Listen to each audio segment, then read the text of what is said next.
Delhi police की crime branch ने traffic fraud और वसूली से जुड़े एक बड़े गैंग का पर्दाफाश करते हुए राजधानी दिल्ली में चल रहे एक समानांतर सिस्टम पर करारा प्रहार किया है। ये नेटवर्क कमर्शियल वाहनों को अवैध स्टिकर और मार्का बेचकर नो एंट्री और ट्रैफिक चालान से छूट दिलाने का झांसा दे रहा था। जांच में सामने आया है कि इस रॉकेट के जरिए हर महीने लाखों रुपए की अवैध कमाई की जा रही थी, जिससे करोड़ों की संपत्ति इस गैंग के जो लोग हैं उन्होंने बनाई थी। ये पूरा नेटवर्क व्हाट्सएप ग्रुप के जरिए चलता था।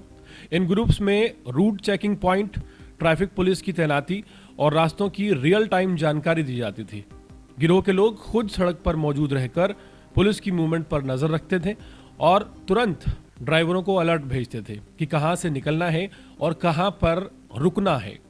अगर किसी ड्राइवर को पुलिस रोक लेती तो उसे पहले से सिखाया गया होता था कि वो स्टिकर दिखाकर और बड़े कॉन्टेक्ट्स का हवाला देकर बात बनाए। कई मामलों में ड्राइवरों को पुलिस को डराने या दबाव बनाने के लिए निर्देश दिए जाते थे। इस नेटवर्क से जुड़ा दूसरा गिरोह और भी खतरनाक था और दूसरे तरीके से काम करता था, जिसमें ये लोग जानबूझकर ड्राइवरों से ट्रैफिक नियम तोड़वाते थे और चालान के दौरान ट्रैफिक पुलिस कर्मियों की कार्रवाई के छिपे कैमरों से एक वीडियो बना लेते थे, रिकॉर्डिंग कर लेते थे। बाद में इन वीडियोस को एडिट कर तोड़ मरोड़ कर झूठे आरोप लगाने की धमकी दी जाती थी और इसी डर के जरिए दिल्ली में तगड़ी वसूली की जा रही थी। सबसे पहले गिरोह जिसे ड्राइवरों को जानबूझकर सड़कों पर उतारता था, जो ट्रैफिक नियम तोड़ते थे, उन्हें खासकर कुछ जगहों पर भेजा जाता था जहां ट्रैफिक पुलिस की मौजूदगी तय होती थी। जैसे ही पुलिस चालान करने लगती, गिरोह के लोग या तो उनके भेजे ड्राइवर छिपे हुए कैमरे से मोबाइल से रिकॉर्डिंग कर लेते और रिकॉर्डिंग के दौरान वीडियो को इस तरह से शूट किया जाता कि पुलिस कर्मी की बात अधूरी दिखे और ऐसा लगे कि मानो वो रिश्वत मांग रहा है और पैसे ले रहा है। बाद में इन वीडियोस को एडिट किया जाता, छोटी छोटी क्लिप्स काटी जाती, आवाज़ बदली जाती और एक झूठा नैरेटिव तैयार करके पुलिस से एक्सटॉर्शन की जाती, ट्रैफिक पुलिस वालों से पैसे मांगे जाते, नियमों का दुरुपयोग किया जाता। इसके बाद शुरू होता था असली खेल। गिरोह का कोई सदस्य जो पहले ट्रैफिक पुलिस की कार्यप्रणाली जानता था, सीधे या किसी मीडियम के जरिए पुलिस से संपर्क करता और कहा जाता कि आपका वीडियो हमारे पास है, अगर ये बाहर आ गया तो नौकरी खतरे में पड़ जाएगी। साथ ही सोशल मीडिया, विजिलेंस या सीनियर अफसरों की बात कहकर कि वहां शिकायत कर दी जाएगी, इस वीडियो को दिखाकर उन्हें धमकी दी जाती और इसके बेस पर स्टिकर बेचकर नियम तोड़वाए जाते। मामले की शुरुआत उस वक्त हुई जब साकेत ट्रैफिक सिग्नल पर चेकिंग के दौरान एक छोटा हाथी वाहन आरटीएस स्टिकर दिखाकर चालान से बचने की कोशिश कर रहा था।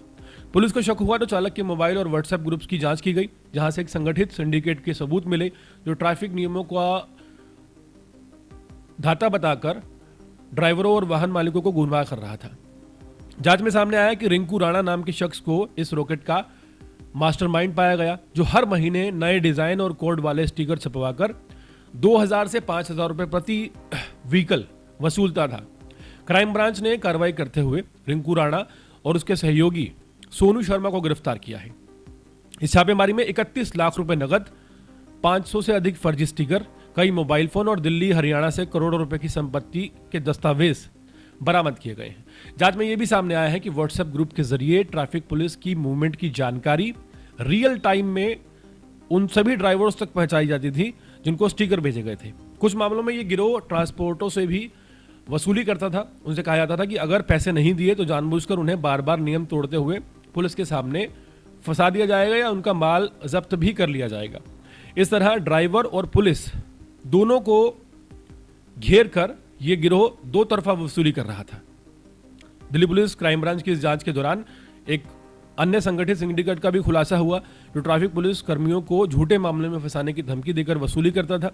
इस नेटवर्क से जुड़े आरोपी मुकेश उर्फ पकौड़ी को भी गिरफ्तार कर लिया गया है।